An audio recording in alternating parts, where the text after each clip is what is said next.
بكم معايا في فيديو جديد، وصفه جديده من وصفاتي ضمن السلسله ديال رمضان. اليوم غادي نحضر معكم واحد الخبيزات اللي كيجيو معتبرين. اللي شافهم غادي يظن اننا شارينهم من برا. الشكل ديالهم راقي جدا. غادي نحطهم معكم مع واحد الطويجن حطيته، وبغيت ندير لكم فيديو خاص باش تشوفوهم كيفاش كيداروا. في الفيديو اللي سبق ليا جربت الفيديو، واليوم جبت لكم فيديو خاص بهاد الخبيزات هماويين ديال تحميرة الوجه. وكذلك ممكن ديروهم مع الطويجنات ديالكم. كما كتشوفوا كيجيو غزالين وكيجيو رطب بزاف. ديروا الكميه اللي بغيتو، احتفظوا بهم في المجمد. ممكن كذلك تحضروا بهم حتى السندويتشات، كيجيو معتبرين. غادي نوريكم كيفاش كيجيو من الداخل. الصراحه غزالين وكيجيو مهويين. شوفوا ما شاء الله كيفاش كيجيو. هانتوما مهويين وخفافين. هانتوما شوفوا ما شاء الله. ان شاء الله مازال ندير معكم هاد الخبيزات هادو في السندويتشات. هانتوما كنتمنى الصوره تكون واضحه. الى عجبكم الفيديو ديالي كالعاده ما تنساونيش بالتعليق المحفزه، اللايكات، الاشتراك في القناه باش توصلوا بكل ما هو جديد. ما بقى لي الا نقول لكم يلا هو نحضروا هاد الوصفه ديال هاد النهار، خبيزات ديال تحميره الوجه اللي نرافقوا بهم الاطباق ديالنا في اي مناسبه. كنتمنى لكم فرجه ممتعه. خليكم معايا ما تمشيو فين. كما تابعتوا معايا في الاول، اليوم غادي نحضر معكم السحور ديالي، وغادي نحضر معكم وصفات اللي غادي تنفعكم ان شاء الله في الشهر الكريم. غادي نحضر واحد الخبيزات اللي كيجيو من اروع ما يكون. تيجيو هماويين، دائما كيكونوا حاضرين معايا، وخصوصا في رمضان وفي المناسبات. الصراحه غير جربوهم غادي يعجبوكم بزاف وغادي تعتمدوهم طيله الشهر الكريم وفي الايام العاديه ديال تحميره الوجه. عندي هنايا زلافه مع عمره الدقيق الفينو والقمح الصلب اللي كيكون بهذا الشكل هذا. عندي هنايا واحد 500 غرام ديال الدقيق ديال الفرص. الا كانت نوعيه ممتازه كتكون احسن باش كتعطيكم نتيجه مزيانه. عندي هنايا واحد الكويس صغير ديال الحليب ما يعادل واحد 5 ديال المعلقات. عندي معلقه ديال الخميره ديال العجن. عندي 2 معالق ديال الزيت. عندي معلقه صغيره ديال الملحه. معلقه ديال سكر سنيده. وعندي معلقه ديال الزبده تكون هكا كبيره بحراره المطبخ من الاحسن. وعندي الماء دافي كما عودتكم في الفيديوهات ديالي.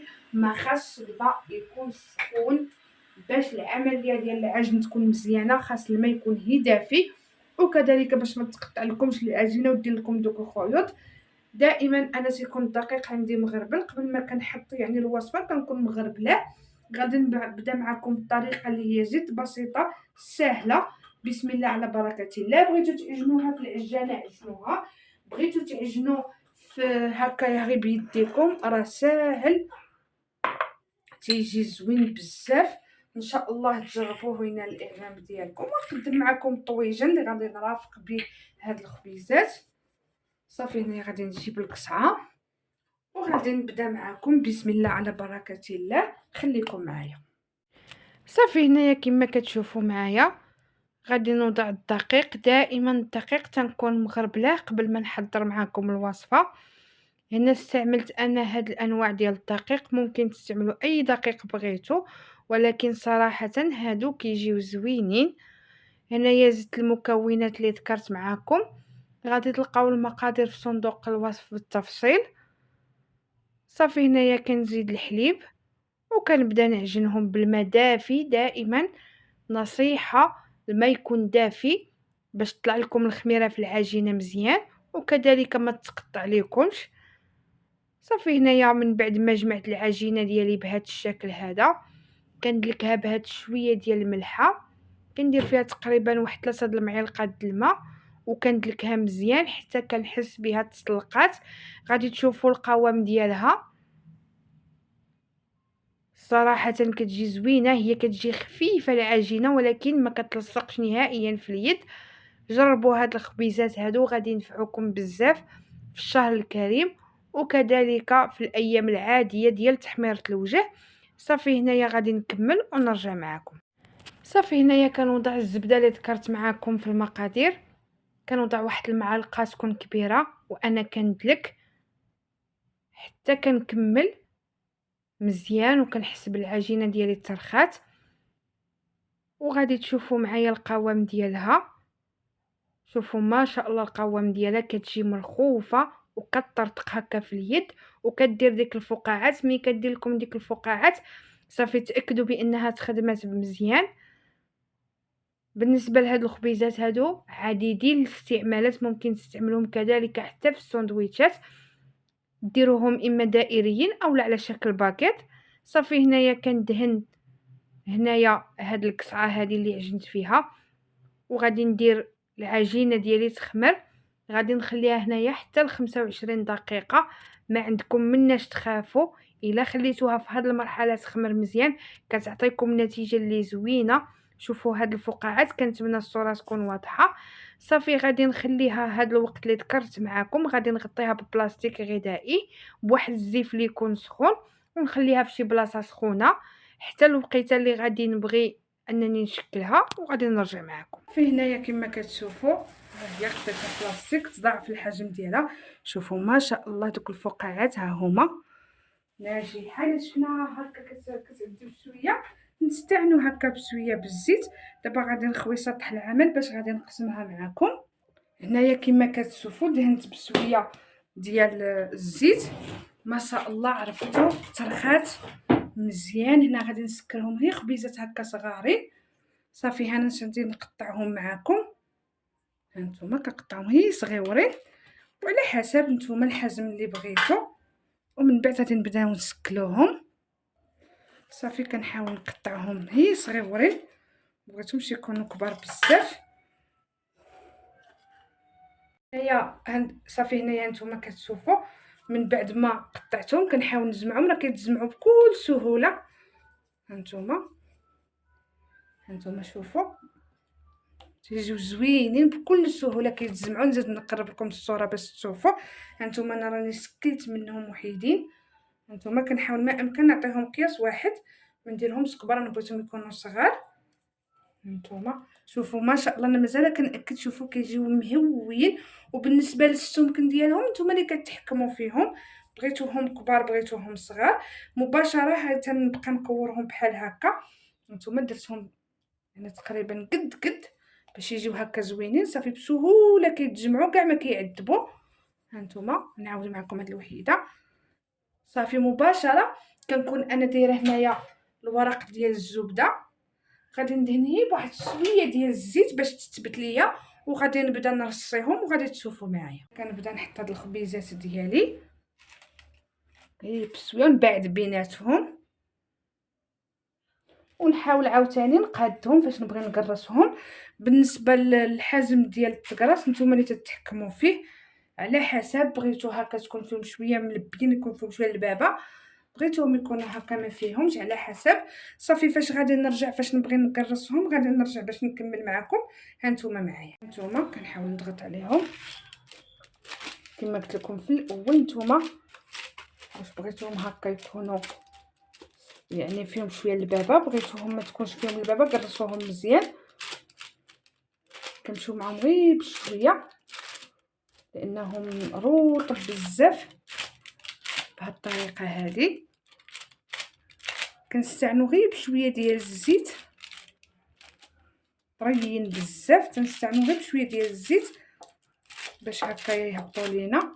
ما بغيناش نحاولوا معاهم غير بالمهل حتى كنكملوهم كاملين بهذا الشكل هذا.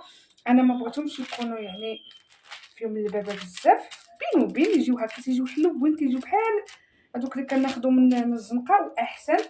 صافي انا كنمشي بهذه الطريقه هذه غير بشويه معاهم. هما شويه كيعذبوا ولكن النتيجه ديالهم رائعه.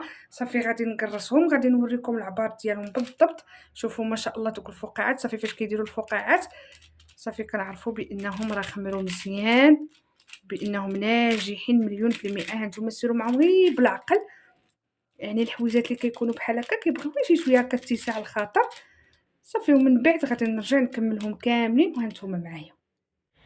صافي هنايا من بعد ما كنقرصهم، بالنسبة للسمك نتوما اللي كتحكموا فيهم، بغيتوهما كتكون فيهم شوية لبابة، بغيتوهم يكونوا رقاق، صافي غادي نغطيهم ببلاستيك غذائي وغادي نخليهم يخمروا، وغادي نرجع إن شاء الله باش نكمل معاكم الوصفة، ما تمشيو فين. هنايا كما كتشوفوا من بعد ما تضاعف الحجم ديالهم، صافي كنقيسهم هكا هي بشويه بيدينا كنعرفوهم تنفخوا. هنايا عندي الحليب مع شويه ديال صفارة البيض، وعندي صفار بيضاء، صافي غادي نخلطها جيدا بهذه الطريقه هذه، ومن بعد غادي ندهن بهم طريقه جد بسيطه. وهنايا غادي ناخذ واحد القطعه ديال البيتزا، نحاول ما امكن هكا غير بشويه باش ما نحيدلهمش ديك الخميره ديالهم. الصراحه تيجيو غزالين لا في الشكل ديالهم لا المذاق. صافي كنمشي صافي هنايا ملي كنكملهم بهاد الطريقه اللي كتشوفوا معايا كندير لهم هاد علامه زائد اولا علامه في باش كياخذوا هكا شكل زوين. كندهنهم هنايا باصفر بيضه مع القليل من الحليب، بغيتو نتوما دهنوهم بيضه كامله ممكن، بغيتو ما دهنوهمش يعني طيبوهم عادي، كيبقى دائما على حسب الذوق ديالكم. هنايا كما كتشوفوا معايا غادي نجيب انا الزنجلان، ممكن ديروا نتوما اللي بغيتو الزنجلان اولا بذور الخشخاش على حسب المتوفر. كندخلهم الفران اللي شاعل على 220 درجه حتى 300 درجه، ومن بعد غادي تشوفوهم معايا في الشكل النهائي. كما كتشوفوا معايا الخبيزات ديالي من بعد ما طابوا صراحه تيجيو همويين، كيجيو رطب وكيجيو محمرين.